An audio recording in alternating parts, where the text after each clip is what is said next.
حق تقاته ولا تموتن إلا وأنتم مسلمون. يا أيها الناس اتقوا ربكم الذي خلقكم من نفس واحدة وخلق منها زوجها وبث منهما رجالا كثيرا ونساء واتقوا الله الذي تساءلون به والأرحام إن الله كان عليكم رقيبا. يا أيها الذين آمنوا اتقوا الله وقولوا قولا سديدا يصلح لكم أعمالكم ويغفر لكم ذنوبكم ومن يطع الله ورسوله فقد فاز فوزا عظيما. أما بعد فإن خير الحديث كتاب الله وخير الهدي هدي محمد صلى الله عليه وسلم وشر الأمور محدثاتها وكل محدثة بدعة وكل بدعة ضلالة وكل ضلالة في النار. أعوذ بالله من الشيطان الرجيم. بسم الله الرحمن الرحيم. قال الله تبارك وتعالى في كلامه المجيد: قل إن كنتم تحبون الله فاتبعوني يحببكم الله ويغفر لكم ذنوبكم والله غفور رحيم. حاضرین جمعہ و جماعت، عزیز بچوں، نوجوان ساتھیوں، رب ذوالجلال نے ہمیں دین اسلام، دین حنیف، دین ابراہیمی سے نوازا. رب ذوالجلال کا یہ سب سے بڑا احسان ہم مسلمانوں پر ہے. کیوں یہ سب سے بڑا احسان ہے؟ اس لیے کہ اس پوری روئے زمین پر، اس لیے کہ اس پوری کائنات کے اندر کوئی راستہ، کوئی ذریعہ، کوئی بھی سبب یا کوئی بھی سیڑھی رب ذوالجلال کی خوشنودی تک نہیں جاتی سوائے اس مذہب اسلام کے، سوائے دین ابراہیم کے، سوائے جو چیز رب ذوالجلال نے محمد رسول اللہ صلی اللہ علیہ وسلم کو عطا کی ہے. وہی راستہ، وہی ذریعہ، وہی سبب، وہی سیڑھی رب ذوالجلال کی خوشنودی تک جاتی ہے، اور کوئی نہیں. رب نے کہا قرآن مجید کے اندر کہ وَمَن يَبْتَغِ غَيْرَ الْإِسْلَامِ دِينًا فَلَن يُقْبَلَ مِنْهُ وَهُوَ فِي الْآخِرَةِ مِنَ الْخَاسِرِينَ. جو دین ابراہیم کے علاوہ کوئی اور دین لے کر میرے پاس آئے گا، جو شریعت محمد صلی اللہ علیہ وسلم کے علاوہ کسی اور شریعت پر چل کر میرے پاس آئے گا، جو طریقے محمدی صلی اللہ علیہ وسلم کے علاوہ کوئی اور طریقہ لے کر میرے پاس آئے گا، وہ قبول نہیں کیا جائے گا اس سے، بلکہ اس کا معاملہ قیامت کے دن کیا ہوگا؟ وَهُوَ فِي الْآخِرَةِ مِنَ الْخَاسِرِينَ.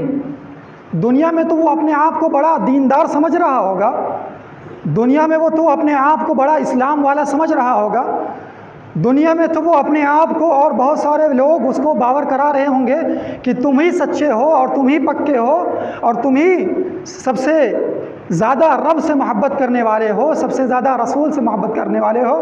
دنیا اور وہ خود اپنے آپ کو یہ باور کرا رہے ہوں گے، لیکن رب یہ کہہ رہا ہے وَهُوَ فِي الْآخِرَةِ مِنَ الْخَاسِرِينَ کہ آخرت میں جب فیصلے کا وقت ہوگا تو اس کی صف، اور وہ کس صف میں کھڑا ہوگا؟ من الخاسرین، خسارہ اٹھانے والوں میں سے. تو لہذا اللہ تبارک و تعالیٰ سے ہم دعا کرتے ہیں کہ اللہ تبارک و تعالیٰ ہم تمام لوگوں کو حقیقت کا دعوے دار بھی بنا اور حقیقت پر چلنے والا اور حقیقت کو پہچاننے والا بنا. آمین. حاضرین، ابھی چند ایام پہلے مسلمانوں کے درمیان رسول علیہ الصلاۃ والسلام کی محبت پر کیا کیا ہوا اور کیا کیا نہیں ہوا، وہ سب کی نگاہوں کے سامنے ہے. اپنوں کی بھی نگاہوں کے سامنے ہے اور پرایوں کی بھی نگاہوں کے سامنے ہے. کسی سے کوئی چیز ڈھکی چھپی نہیں ہے. ایسے ایسے مناظر اور ایسے ایسے منظر اور ایسے ایسے واقعات اور ایسے ایسے حادثات کہ ان حادثات کو دیکھنے سے پہلے ایک انسان قبر کی گہرائی میں چلا جاتا تو اس کے ایمان کی بھلائی کے لیے بہتر تھا، اس کے اسلام کی بھلائی کے لیے بہتر تھا. لیکن ایسے دل دوز مناظر جو محبت رسول کے نام پر کیا گیا، اللہ تبارک و تعالیٰ کی پناہ ان تمام چیزوں سے. الغرض بتانا یہ چاہتا ہوں اس خطبہ جمعہ کے اندر کہ محبت رسول علیہ الصلاۃ والسلام کا تقاضا کیا ہے. اور سوال کے انداز میں آپ کے سامنے یہ بات رکھتا ہوں، کیا مسلمانوں میں سے کوئی بھی طبقہ ایسا ہے جو رسول سے محبت کا اعلان نہ کرتا ہو،